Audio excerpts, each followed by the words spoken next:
really special guest for what's going to be a really insightful conversation. Victoria Edie Butler, Master Blender for the Uncle Nearest Premium Whiskey Company. This is a Black-owned company founded by CEO Fawn Weaver, who some of you may know because we featured her on another Black Enterprise show, Sisters Inc., with Lisa Gums. But this is really special because our guest, almost 2 years ago, picked up the original family legacy that is part of the whole Uncle Nearest brand. Victoria, welcome to the show. And I'm just so glad you could make time to talk with me today. Thank you. Thank you so much. I am thrilled to be with you today. So you are the great-great-granddaughter of Nearest Green. You're also the, if I remember correctly, the executive director of the Nearest Green Foundation. But up until a little over 2 years ago, you were doing something totally differently for a career and for a profession. Talk about what you were doing and how you transitioned to what you're doing today. Well, that's correct. For almost 31 years, I worked for an arm of the Justice Department. And for the better part of my career, I supervised a team of criminal and forensic intelligence analysts. For a little over 20 years, I did that. And so in March, well, actually February of 2019, I retired from my previous career and came aboard the Uncle Nearest team almost the next day. So it has been almost 2 years since I came aboard the team, and it has been a fantastic ride. As you said, I am the director of administration for our foundation. Most people don't know that prior to putting whiskey in a bottle, Fawn had initiated several other things. One of the initiative was our foundation, and that was put into place to assist Nearest's descendants moving forward who had a desire to continue their education. And I was put in place to oversee that. And our foundation pays for tuition and books all the way through to their PhD if they have a desire to pursue their education that far. Wow, wow, that's impressive. So your great-grandfather, your great-great-grandfather. Correct. Get the number of greats right. Yes, I am fifth generation descendant. Fifth generation, that's amazing. Yes. Talk about legacy. He was the first African-American master distiller on record. And now we fast forward to the present, and as near as we can tell, you are the first and only African-American female master blender. I always tell people legacy is often delayed but rarely denied. That's absolutely, absolutely. Legacy wills out. Talk to me about what that means. I know that, it means more to you than you just changed careers. What does it mean to continue this legacy? Oh my goodness, I have been asked that so many times, and still now I find it difficult to put into words. For a man to contribute to the spirits industry more than 160 plus years ago, for the story to go missing for so long, and then here comes this beautiful Black woman, picks up the story and continues it on, and then brings me on to continue the legacy. It is just a phenomenal feeling. I am beyond honored that I am the one that was chosen to continue this legacy that lay dormant for 160 plus years. And so for me to be doing this now, it's beyond exciting.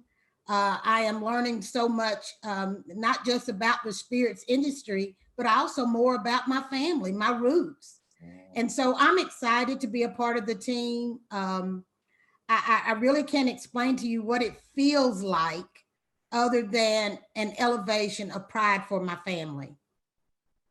Well, talk to me about your great-great-grandfather's story, his legacy in association with the Jack Daniels brand, with the Jack Daniels story, that kind of was the beginning of all of this.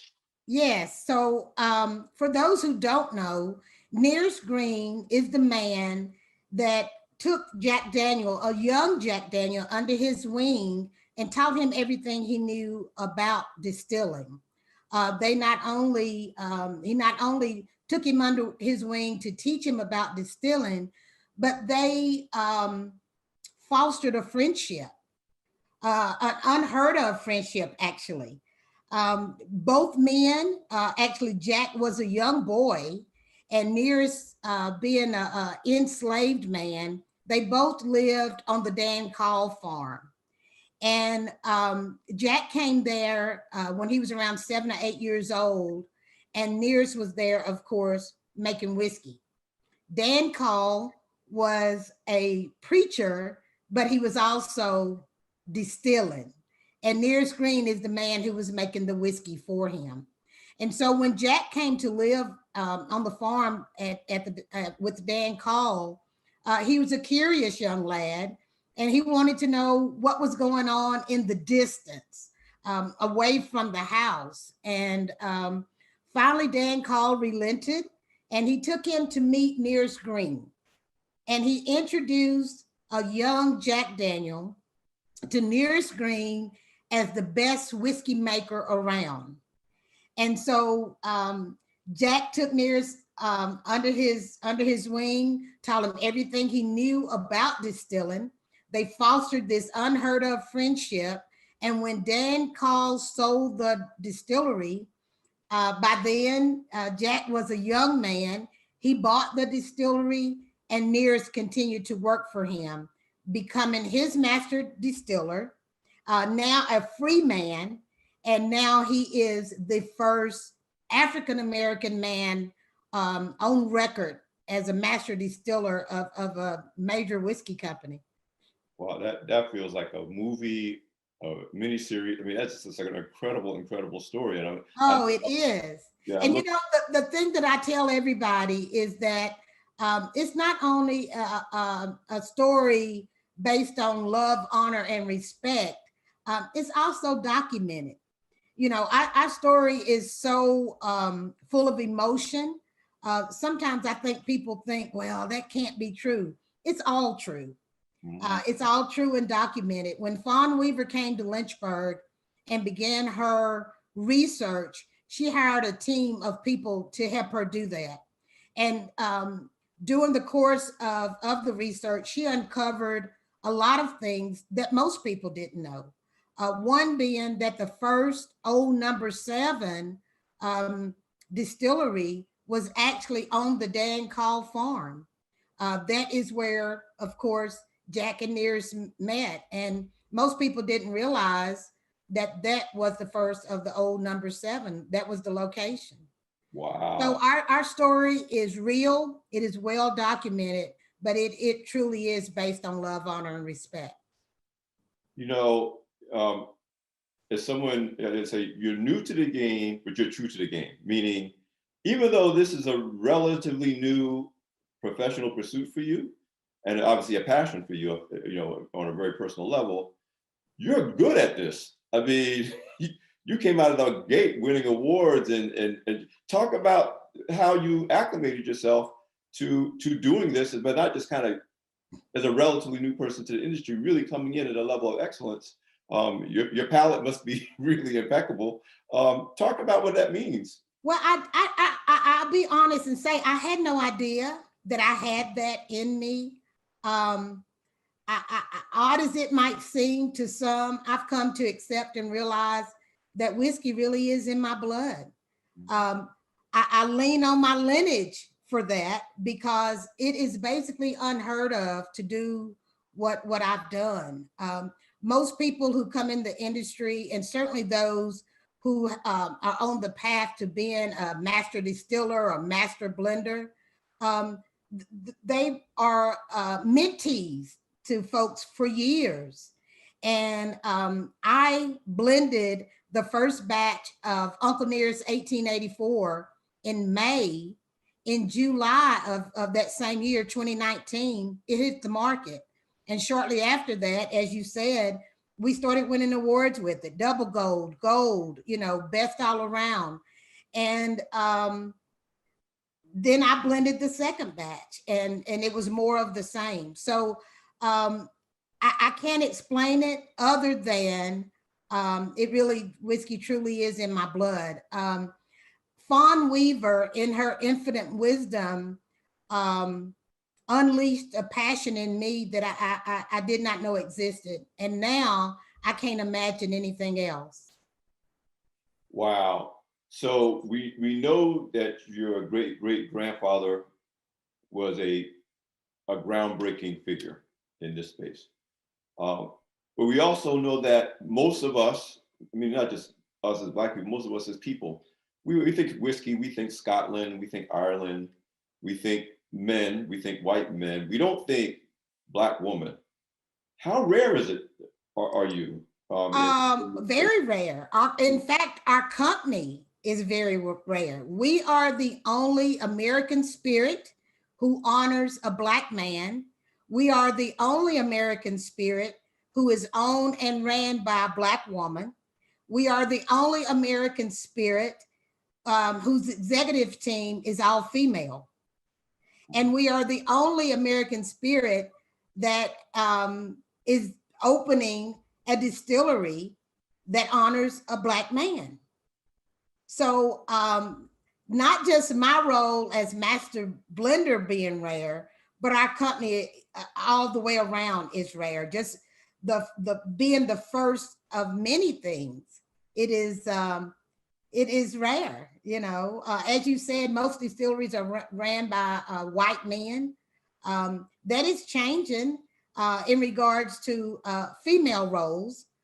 Still, there's not enough Black people who have those roles in executive positions, but that is changing too.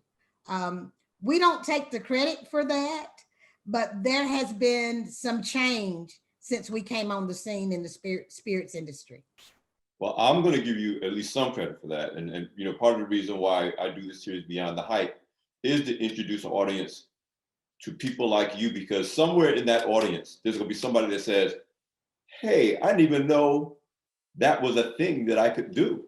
Yeah. And so trust me, I know you're going to inspire a whole bunch of people to say, listen, now that I see it, I think I can do that. And I think I want to do that. Yeah, it makes a difference when you can see it. If you can see it, you can believe it. And we have been very instrumental in being groundbreakers. I credit Fawn Weaver, our beautiful CEO and founder, for that. She is a phenomenal woman, just brilliant, and she's not seeking, you know, she's not chasing money. We are making history, and our goal is to ensure that Nearest Green's name, that his legacy is never ever forgotten again. That when people speak of those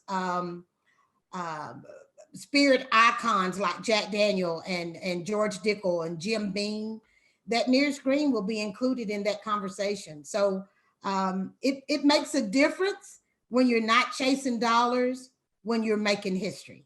And so we do try our best every day to inspire for excellence. And we hope that that we are inspiring others to do the same. Well, I absolutely believe that you are, and you will continue to do so. But take me back. Now I want to try to get you to kind of, we call it the curse of knowledge. Now you know what you know, but I want you to take you back to when you didn't know. Take me back to when you were first on this journey to become a master blender, when you first, you know, accepted this opportunity to move in this direction. What was it like for you in the beginning? What did you think it was going to be? What were your thoughts? I had no idea, certainly, that within 6 months of joining the team that I would be a master blender. When I came on the team, you know, I was thinking administrative role, never dreaming that I would take an active role in the whiskey side of it. Fawn decided that she wanted to pay more homage to Nearest's descendants, to give them an active role in the company. And so she decided to launch the 1884 small batch with the idea that a descendant would curate each batch. And so I was already a part of the team by then. And so I think I was a natural selection to be the first one to do it. And so as soon as I became a part of the team, even not knowing that this was down the road, I started learning what I could about the spirits industry. Started taking sensory tests, studying, Googling what all I could find, tapping into others that are in the industry to glean knowledge and wisdom from them. Just wanting to prepare myself about when they're speaking about things that I would be knowledgeable. And so I just started learning as much as I could about the industry, more about Jack and Nearest's story. And then, of course, our company, where we were going, what we were doing, the intent, the whole 9 yards. So I was familiar already with what curating meant. I just didn't know that I would do it. And so the first day that I go into the lab to do it, I was like, oh my goodness, I was just overwhelmed. So out on the table were 36 samples of whiskey, to which I was going to taste each one. And I was like, oh my God, I didn't know what to expect. But as it turns out, I did good, So I go in and I taste each one, select those that I desire to blend. We blend them at barrel strength, and then blend them, and then lower the proof to 93. I taste again, I'm satisfied. And the next thing is that it goes to bottle. And I'm very fortunate in that we have good juice to start with. And so I wasn't necessarily discounting what was bad. I was accepting more of what I enjoyed. And that is what I continue to do now. But now I just like I did from the beginning, I don't go in with any expectation exactly what I want it to taste like. But oddly enough, it has been consistent with all of the batches that I've blended. And again, that's kind of unheard of. Small batches don't have to be necessarily consistent in taste, but I guess my palate says otherwise. So just from what you described, while there is a science to what you do, obviously. I think there's more of an art. You took the word right out of my mouth. It's an art. Your palate, your sensibilities is a very unique and individual way. It's the same as, an artist has a certain style and a certain brushstroke or scope that you can look at a certain artist and say, I know who that artist is without looking at it. Right. So you went from a very, you were leading a bunch of analysts. It's a very, cut and dry facts and figures. Yes. Now to being a real creator, like you said, an artist, and I guess maybe all your career that potential was sitting there waiting to be tapped. That's what I think.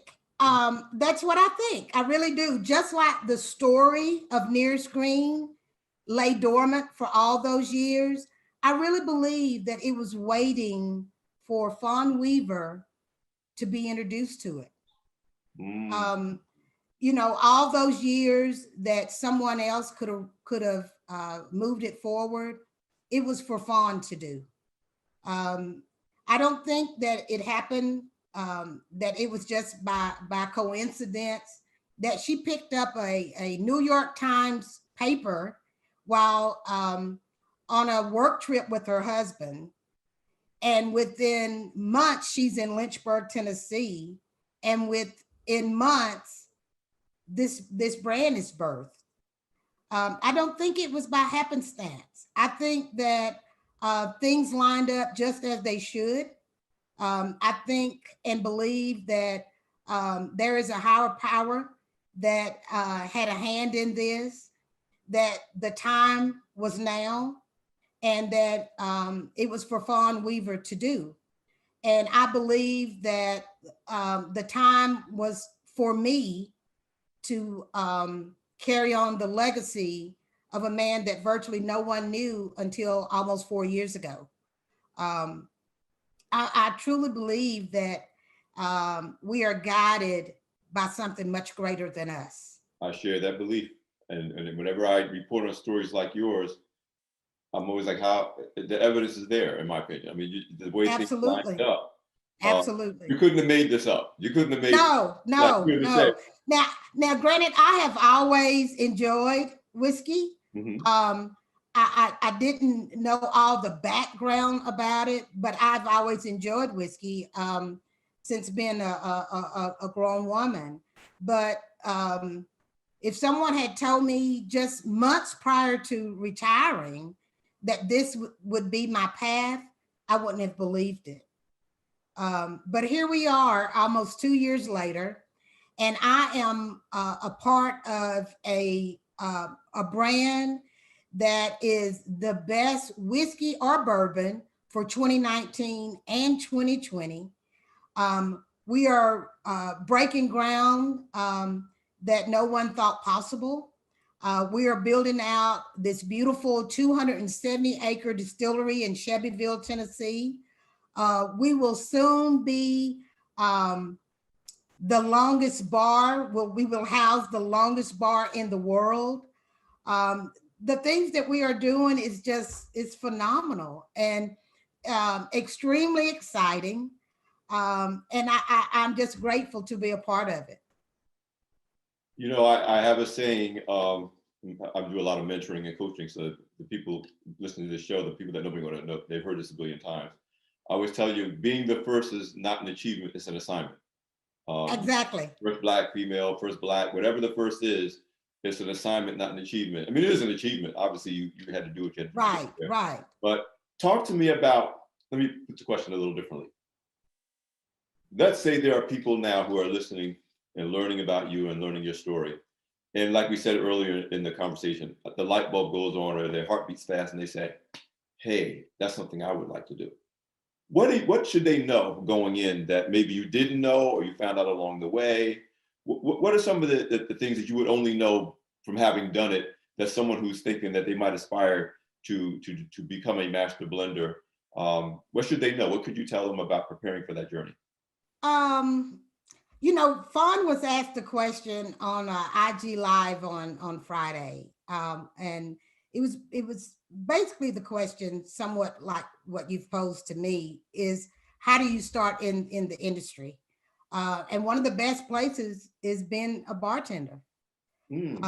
Most of our staff, our ambassadors, were bartenders. You learn so much about the spirits industry, about all types of spirits, being a bartender, and you make a lot of money. Bartenders make good money, so that is one place to start. The other is setting aside fear. You know, oftentimes we want something, but we're afraid to go after it. One, for failure, and the other is no one else that looks like me is doing it. So you have to set aside your fear and stop dreaming about it and put some action behind what you want. Well, when you became known, I don't mean like known, famous, but known in your industry as a peer, a member of your industry, but you're obviously a different face and a different kind of person than your industry is used to seeing. And again, it's thanks to you and Fawn, and that's starting to change, and I think it will change. But what was it like for you when you first started going to your first industry event? So you became in the industry, but you're obviously, like you said, you're a rarity, if not a unique presence in the industry. What was it like for you as a newcomer, as someone who was different, and how were you received, and how did you handle that? Well, actually, I have been well received. I don't know if I contribute that to maybe Fawn had already, laid some groundwork. And so the platforms that I am a part of now, after being, elevated to master blender, I've been well received. I haven't had any obstacles that have been stumbling blocks at all. So everybody in the industry have treated me well. They have been even forthright in wanting to share information with me. So I haven't had any problems. What is the culture of the industry like? Again, your rarity put aside. What is it like to do what you do? What is, every profession has its kind of personality and the way people, sometimes professions are more formal. You think of something like maybe investment banking is a very formal, button-down profession, and the other professions are more relaxed. What is the how big is it or small is this kind of profession, or this club? Yeah. And then what is it like? What is it like? How do Well, people interact? so far my experience has been wonderful. Mm. I came from a law enforcement entity, and it's kind of far as the relationships, it's much the same. It's like being a part of a club, so to speak. And so once you're in, they know you're in. Um, the people have shared, and now, my work is serious, because you want to ensure that you are striving for excellence, but it's also fun. Who doesn't want to sip on whiskey and talk about where do we go from here? So and then, I'm a part of a team that is just as dedicated as I am, but we also enjoy one another. We're like family, and so that kind of transcends to the industry. I think ours is unique in that we're chasing history. Laying the groundwork for history. Every time you sip Uncle Nearest, you are sipping history. Um, but the industry as a whole is much like that, because well, I won't say it's much like making history, but the industry as a whole is fairly warm. Um, People are good about talking and sharing and wanting to create together. So I haven't had anything other than that. That has been my experience so far. Now, granted, I've only been in the role just a little over a year. That was November of 2019. So and then of course COVID hit. Right. And so far as having in-person meetings, I haven't had a lot. But I've had a lot of Zoom meetings like most people, in the last year. And so my experience so far has been great. So this is really exciting because you're an established presence in a very relatively short time, but you still have a lot of room to learn and grow. That has to Oh, be absolutely. Absolutely. And I'll tell everybody, I am definitely a student of my craft. I don't ever want to stop learning. And I certainly don't want to think, well, now that she's master blender, she knows it all, because I don't. I don't know it all. I do know what I know in regards to making some darn good whiskey at Uncle Nearest, but I do not know all there is to know about the spirits industry as a whole. And I hope I never know everything there is to know. I want to continue to learn, to grow, to share. And I will always be a student of my craft. You make the point that while not every whiskey brand is chasing history the way the Uncle Nearest brand does, not just Right. does. But what you do all have in common is that this is a industry about legacy. Oh, absolutely. Jack Daniels, Jim Beam, it's all legacy. So Yes. you talk to me about how that does, in fact, bond you together, even though your stories may be very different. But what you have in common is it's about legacy. Yeah, and ours is a little bit different, of course, because Theirs didn't lay dormant for all those years. And so we're trying to make up time. And so we're pounding the rock every day to introduce Nearest Green's legacy to more and more people. Whereas you would be hard pressed to go to a bar or a restaurant, a liquor store, and they not know who Jack Daniel is. Right. We are still, we're not 4 years old yet. And so we're making up ground, whereas the others have been well established. Now, I don't see us as new anymore. I don't consider us a newcomer.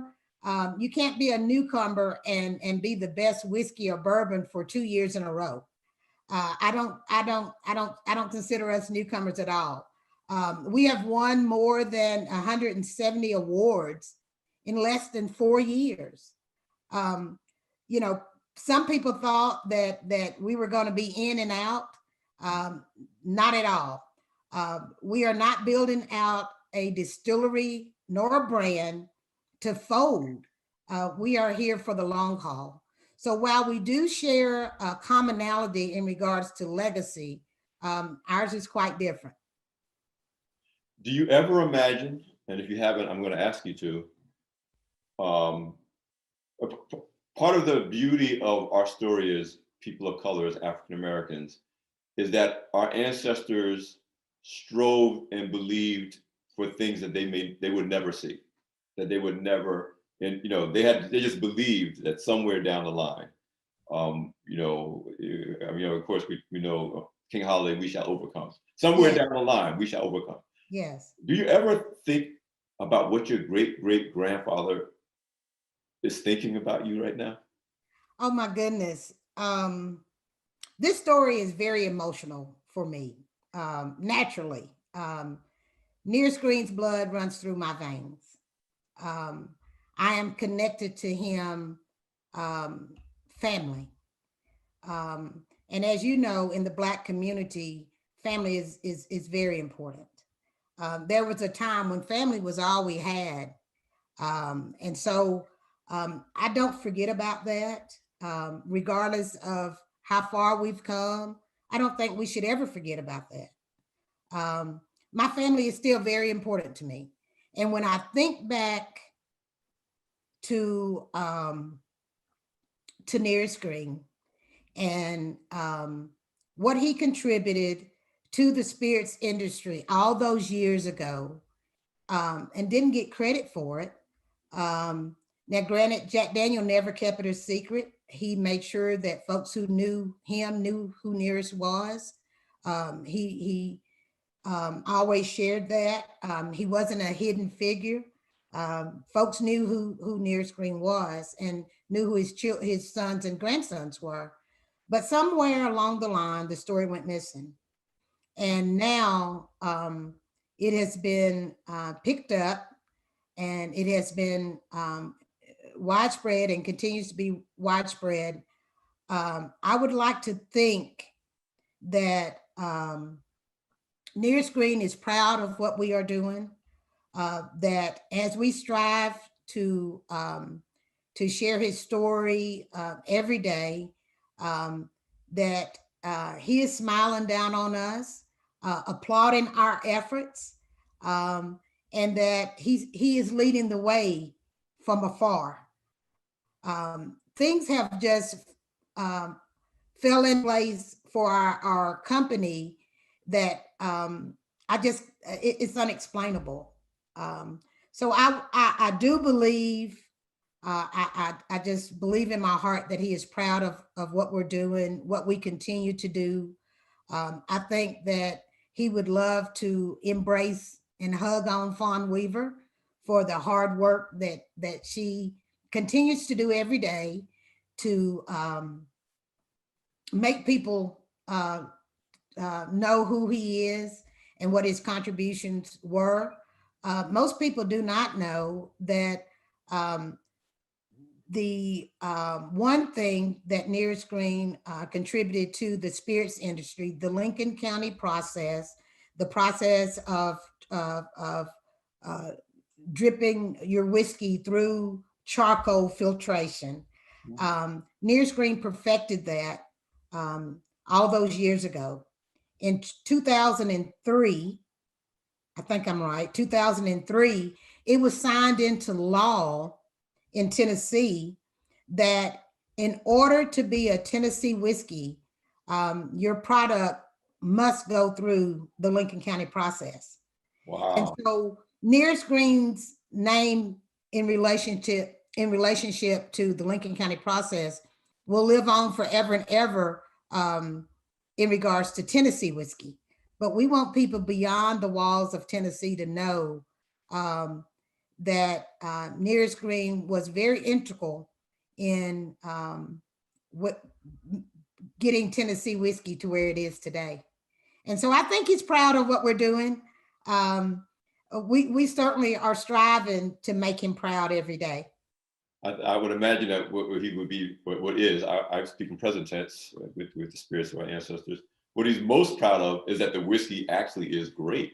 Oh, it's really good. It's really good.